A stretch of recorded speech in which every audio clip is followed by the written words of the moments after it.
안녕하세요. 사월이 아빠입니다. 오늘 리뷰해볼 작품은 아일랜드의 작가 오스카 와일드의 1890년작 도리언 그레이의 초상입니다. 고귀한 인간의 타락이라는 내용을 이야기하는 작품으로 길 박사와 하이드와 함께 인간의 이중성을 드러내는 작품으로 자주 거론되고 있는 장르 문학의 고전입니다. 이 작품의 주인공 도리언은요, 자신이 젊었을 때 그려진 초상화를 보면서 영원히 늙지 않는 초상화 속의 모습과는 달리 실제 자신은 늙어갈 것이라고 하면서 차라리 초상화가 대신 늙어줬으면 좋겠다라는 기도를 하게 되는데요.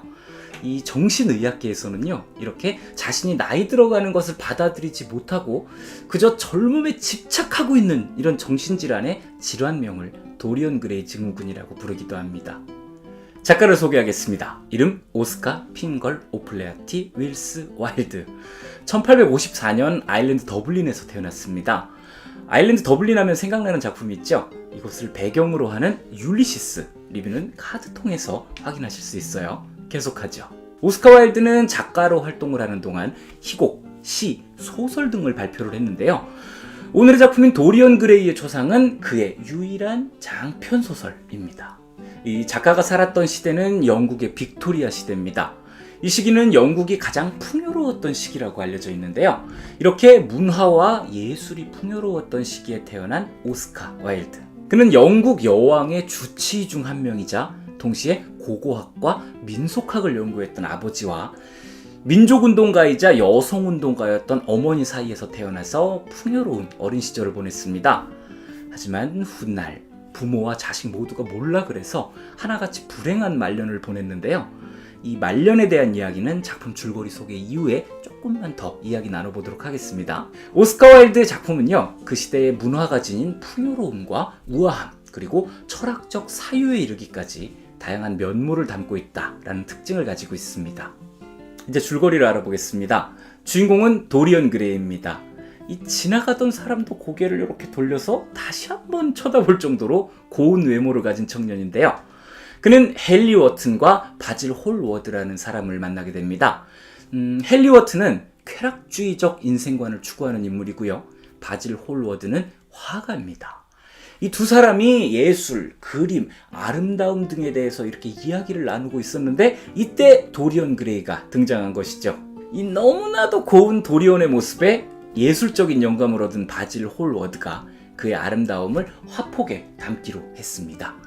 그리고 헨리 워튼은 자신의 쾌락주의적 인생관을 도리언 그레이에게 이야기를 해주었는데요. 주인공은 그의 쾌락주의에 대한 이야기에 마음이 끌리기 시작을 했습니다. 곧이어 완성된 자신의 초상화를 본 주인공. 자신이 얼마나 완벽한 아름다움을 가진 존재인지를 생각합니다. 하지만 동시에 반대되는 생각도 떠올랐으니 아름다움은 한순간일 뿐. 이 그림 속에 있는 자신은 이 아름다움을 영원히 간직하겠지만 현실의 자신은 시간과 함께 아름다움을 잃어갈 것이라는 생각이 떠올랐습니다. 주인공은 슬퍼하기 시작했습니다. 그리고 기도했죠. 실제 나 자신은 이 캔버스 위로 옮겨지고 캔버스 위에 그려진 내가 실제 나로 옮겨지도록 하라. 그리고 그 소원은 이루어졌습니다. 짠! 도리언 그레이는 이제 영원히 젊고 아름다운 모습으로 영원한 육체적 쾌락을 향유하리라 마음먹었습니다. 그렇게 도리언은 쾌락주의의 노예가 되어 육체의 쾌락에 빠져들기 시작하는데요. 곧이어서 도리언은 무대 위에서 공연을 하고 있는 시빌 베인이라는 여배우를 만나게 됩니다. 이 그녀의 예술성과 시성에 반해버린 주인공은 그녀와 교제를 하게 되는데요. 이 시빌 베인이라는 인물은요, 평소에 노동자 계층이 주로 찾는 초라한 극장에서 셰익스피어의 희곡을 연기해 왔습니다. 그런데 이상하게도 이 도리언 그레이와 사랑을 시작한 후로는 연기를 제대로 하지 못합니다. 무대 위에서 누군가를 사랑하는 척 연기하는 것이 진짜 사랑에 대한 모독이다 라는 생각이 들었기 때문이었는데요. 그래서 결국에는 예술은 모두 가짜다, 현실이 진짜다 라는 말을 하기에 이르렀습니다. 그런데 도리언 그레이는 무대 위에서의 그녀의 모습을 보고 반했던 것이잖아요. 결국 그녀에게 실망을 해버린 주인공은 시빌 베인을 차버렸습니다. 얼마 후 도리언은 자신이 그녀에게 너무 심했다라는 후회가 들기 시작을 했고요. 그녀를 만나러 갈 준비를 하기 시작했습니다. 그러다가 이 바질 홀워드가 그려주었던 자신의 초상화를 딱 바라보게 되었어요. 그런데 이상하게도 그림 속의 자신이 뭔가 알 수 없는 야비함이 느껴지는 미소를 짓고 있는 거예요. 그 순간 시빌 베인의 자살 소식이 들려왔습니다. 이후 도리언 그레이가 나쁜 행동을 할 때마다 초상화는 점점 더 추한 모습으로 변하기 시작을 합니다. 그렇게 18년이라는 시간이 흘렀어요. 도리언 그레이는 지금도 여전히 20대의 아름다움을 유지하고 있습니다. 하지만 영원히 젊고 아름다운 모습으로 쾌락을 향유하리라 마음먹었던 그때와는 좀 달리 시들해진 채 불안해하는 모습으로 변해 있었는데요. 그 즈음에 오래전 주인공의 초상화를 그려줬던 바질 홀워드가 도리언을 찾아왔습니다. 도리언은 그를 비밀스러운 장소로 안내를 했고요. 그곳에서 초상화를 보여주는데요. 놀랍게도 이 완벽한 아름다움을 가지고 있던 초상화는 추악한 모습으로 늙어 있었습니다. 도리언은 놀란 바질 홀워드에게 원망을 쏟아내기 시작을 합니다. 그리고는 그를 그림칼로 찔러 죽이고 말았죠. 그 일이 있은 후로도 주인공의 타락한 삶은 계속됩니다. 하지만 여전히 완벽하게 아름다운 외모를 가진 주인공. 이제 도리언은 그 자신의 초상화를 볼 때마다 좌절하고 분노하게 됐고요. 결국에는 화가 바질 홀워드를 찔러 죽였던 그림칼로 자신의 초상화를 찢어버리기에 이르렀는데요. 이 그림이 찢기는 순간 집 안팎에 있던 사람들은 누군가의 고통스러운 비명 소리를 들었고요. 잠시 후에 경찰이 찾아와서 방문을 열었을 때 그곳에는 그림칼에 가슴을 찔린 채 사망한 추한 모습의 노인이 있었습니다. 그리고 그 노인의 손에는 도리언 그레이의 반지가 끼워져 있었고요. 그 옆에는 아름다운 모습을 간직한 도리언 그레이의 초상화가 있었습니다. 여기까지가 오늘의 작품 도리언 그레이의 초상 줄거리였어요.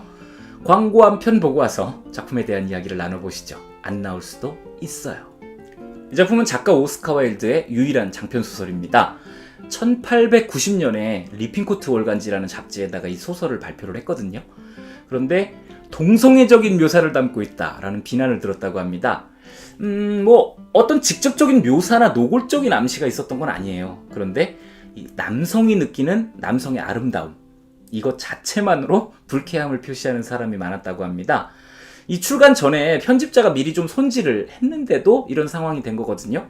결국에는 1891년에 책으로 정식 출간될 때 작가인 오스카 와일드가 많은 부분을 수정을 해서 발표하게 됐다고 합니다. 그렇게 작품을 전체적으로 손을 본 덕분에 이 도리언 그레이라는 캐릭터가 성적인 일탈만을 일삼는 그런 인물이 아니라 예술에 대한 관심도 깊고 자신만의 철학을 가진 인물로 변할 수 있었다고 해요.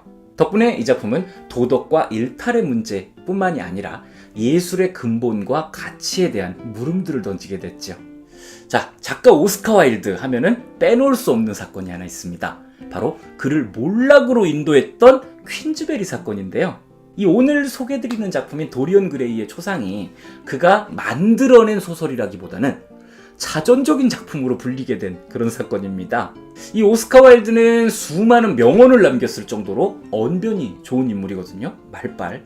거기에 더해서 190cm라는 큰 키와 남다른 패션 감각마저 갖추고 있었기 때문에 이 말빨과 외모의 콜라보는 그를 잘 나가는 인물로 만들어주기에 충분했죠.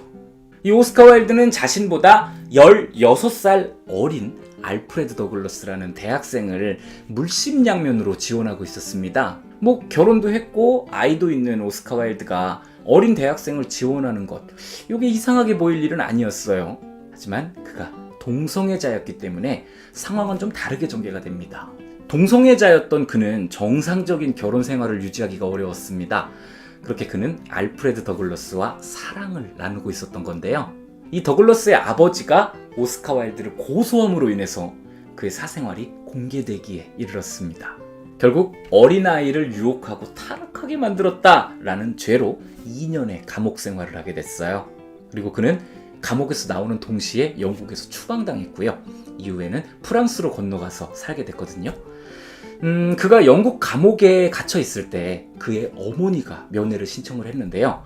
면회가 허가되지가 않았고요. 결국 얼마 후에 옥중에서 어머니의 사망 소식을 접했다고 합니다. 오스카 와일드는 이후에도 계속되는 법정 싸움에 휘말리면서 자신의 명성과 재산을 다 잃었고요. 1900년 46세의 나이로 프랑스 파리에서 생을 마감했다고 합니다. 오늘의 작품 도리언 그레이의 초상은 여러 가지 면에서 아주 완성도가 높은 소설입니다. 오스카 와일드가 극작가로서의 면모를 아주 유감없이 드러낸 작품인데요. 대부분이 대화 중심으로 작품이 진행이 됩니다. 극작가답게 매우 자연스럽고 흥미롭게 대화를 진행하는데요. 거기에다가 상세한 묘사와 감각적인 서술이 더해져서 높은 완성도를 만들어낸 것인데요. 하지만 작가의 삶에 있어서는 성공과 실패를 모두 가져다준 아주 아쉬운 작품이기도 하죠. 네, 여기까지가 오늘의 작품 오스카 와일드의 도리언 그레이의 초상 리뷰였습니다. 재미있으셨나요?